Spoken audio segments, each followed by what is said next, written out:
રાજકોટથી સમાચાર ધૂળેટીના દિવસે મારામારીનો વિડીયો વાયરલ થયો છે। નવાગામ વિસ્તારનો વિડીયો વાયરલ થયો છે। કલર ઉડાવવા બાબતે થઈ હતી બબાલ। કાયદો વ્યવસ્થાના લીરે લીરા ઉડી ગયા। અહીંયા પણ વિડીયો થયો છે વાયરલ। હાલમાં કલર ઉડાવવા બાબતે મારામારી થઈ હોવાની પ્રાથમિક તારણ છે। વાયરલ વિડીયોના આધારે પોલીસે પણ તપાસ શરૂ કરી હોવાની જાણકારી મળી રહી છે। દ્રશ્યોમાં આપ જુઓ કે કલર ઉડાવવા જેવી બાબતમાં બે જૂથ સામસામે આવી ગયા હતા। મારામારી સુધી વાત પહોંચી ગઈ હતી। મહિલાઓ પણ તેમાં વચ્ચે પડી હોવાની જાણકારી છે। જે યુવાઓ હતા, જે આ અસામાજિક તત્વો હતા કે જેઓએ મારામારી કરી છે, તે વિડીયોની અંદર જોવા મળી રહ્યા છે, જેના આધારે પોલીસે તપાસ શરૂ કરી હોવાની પ્રાથમિક જાણકારી છે।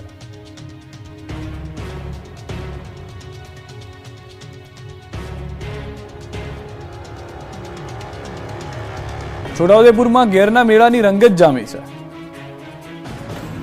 છોટાઉદેપુરના ક્વાંટના ગીરના મેળાનો પ્રારંભ થયો છે। હોળીના 3 દિવસ બાદ યોજાતા આદિવાસી સંસ્કૃતિ અને પરંપરાગત મેળામાં મોટી સંખ્યામાં લોકો ઉમટે છે। મેળાની ઉજવણીમાં નેતાઓ પણ નૃત્યની મજા માણતા નજરે પડ્યા। મોટા મોટા ઢોલ સાથે ઘેરૈયાઓના નૃત્ય બાદ આકર્ષણનું કેન્દ્ર રહ્યું।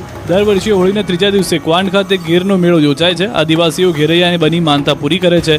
ક્વાંટમાં ઠેર ઠેર ઘેરૈયાની ટુકડીઓ વિશેષ આદિવાસી વેશભૂષામાં ઢોલ નગારા સાથે નાચગાન કરતા ફરે છે। આ વખતે સરકારે ગીર મેળા માટે વિશેષ વ્યવસ્થા પૂરી પાડી છે। રાજ્યની સરહદે આવેલ છોટાઉદેપુર આદિવાસી બાહુલ ધરાવતો વિસ્તાર છે। છોટાઉદેપુરના ક્વાંટ તાલુકા મધ્યપ્રદેશ અને મહારાષ્ટ્ર એમ રાજ્યોની સરહદે આવેલો છે। ત્યારે અહીં ત્રણેય રાજ્યના આદિવાસીની વિશેષ સાંસ્કૃતિક પરંપરા અને જીવનશૈલીનો અનોખો સંગમ જોવા મળી રહ્યો છે।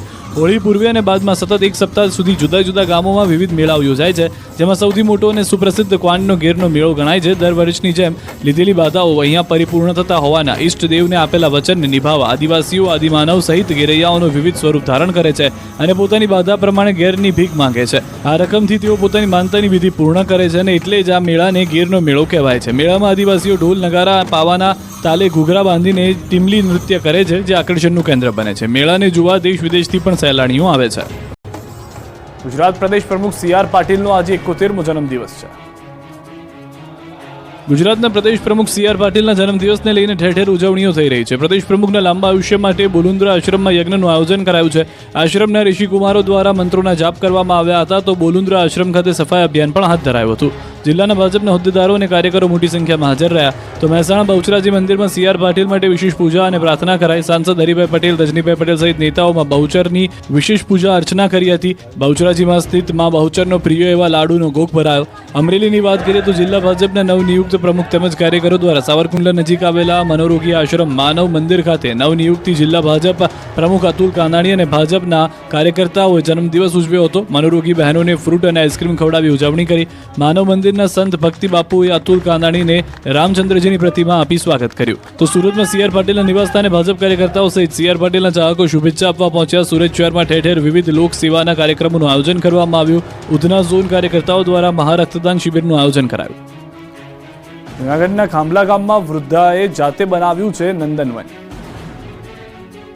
આજે જ્યારે સમગ્ર વિશ્વ ગ્લોબલ વોર્મિંગથી ચિંતિત છે અને વૃક્ષોનું વાવેતર અને તેનું જતન અનિવાર્ય બન્યું છે, ત્યારે જૂનાગઢના માણાવદરના ખાંભલાના ગ્રામજનોએ સહિયાર પુરુષાર્થથી 30 વીઘા જમીનમાં ઉગી નીકળેલા ગાંડા બાવળને દૂર કરી જમીનને સમતલ બનાવી 6500 વૃક્ષનું વાવેતર કરી નવો રાહ ચીંધ્યો છે। 2000ની વસ્તી ધરાવતા ખાંભલાના ગ્રામજનોએ 30 વીઘા ખરાબાની જમીનમાં ગાંડા બાવળને દૂર કરી તેમાં વન ઊભું કર્યું। 6500 જેટલા વૃક્ષોનું વાવેતર કર્યું। આ માટે ગામના વતની અને હાલ અમેરિકામાં કેન્સર સર્જન ડોક્ટર ભાણજીભાઈ કુંડારિયાએ પ્રેરણા આપી અને જેસીબી દાનમાં આપ્યું અને ગ્રામજનોએ આદર્યો સહિયારો પુરુષાર્થ। અને આજે 132 પ્રકારના 6500 જેટલા વૃક્ષો, ઔષધીય ગુણો, ફળ ફૂલ સહિતના વૃક્ષો આજે અહીં જોવા મળી રહ્યા છે। ગ્રામજનોનું કહેવું છે કે શુદ્ધ વાતાવરણ, ઓક્સિજન અહીં મળી રહે છે। સાથે અહીં પક્ષીઓએ પણ માળા બનાવી પોતાનું નિવાસસ્થાન બનાવ્યું છે। સાથે પાણીનો પણ બગાડ ન થાય તે માટે ડ્રીપ ઇરિગેશન પદ્ધતિથી અહીં વૃક્ષોને પાણી આપવામાં આવે છે અને ખર્ચ ખૂબ મોટો થતો હોય તો ખાંભલાના ગ્રામજનોએ 500 રૂપિયા આપી એક વૃક્ષ દત્તક લીધું છે।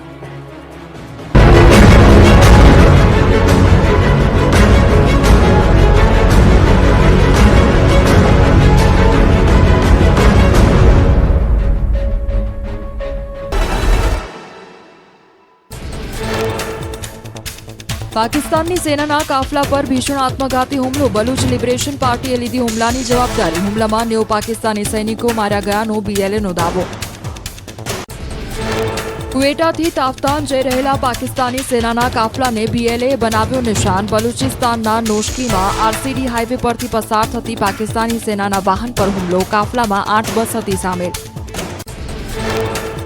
રાજકોટમાં ફરી એક વખત બીઆરટીએસ રૂટ પર સીમ સપાટાનો વિડીયો વાયરલ. બીઆરટીએસ રૂટ પર કાર ચલાવવાનો વિડીયો થયો વાયરલ. બીઆરટીએસ રૂટ પર કાર ચલાવી વિડીયો બનાવી સોશિયલ મીડિયામાં કર્યો વાયરલ. ગાંધીનગરમાં જાહેર રોડ પર કારમાં સ્ટન્ટ કરનાર સ્ટન્ટબાજો ઝડપાયા. વીઆઈપી રોડ પર કારમાં સ્ટન્ટનો વિડીયો થયો વાયરલ. જોખમી સ્ટન્ટ કરી અન્ય વાહન ચાલકોના જીવને જોખમમાં મૂક્યા હતા. તમામ નબીરાઓને કાયદાનો પાઠ ભણાવાયો. વલસાડના ધરમપુરમાં રસ્તા પર દોડતી કાર ટર્ન લેવા જતા અચાનક પલટી ગઈ. લોકોની અવરજવર વચ્ચે કાર પલટી જતા વિસ્તારમાં મચી ગઈ દોડધામ. સદનસીબે અકસ્માતમાં કોઈ જાનહાની નહીં. ઘટના સીસીટીવીમાં કેદ. હિંમતનગર ઉદયપુર નેશનલ હાઈવે પર કાર ચાલકે રાહદારીને ટક્કર મારતા મોત. પૂરપાટ કારની અડફેટે 70 વર્ષીય આધેડનું થયું મોત. આધેડને પીએમ માટે હિંમતનગર સિવિલમાં ખસેડાયા.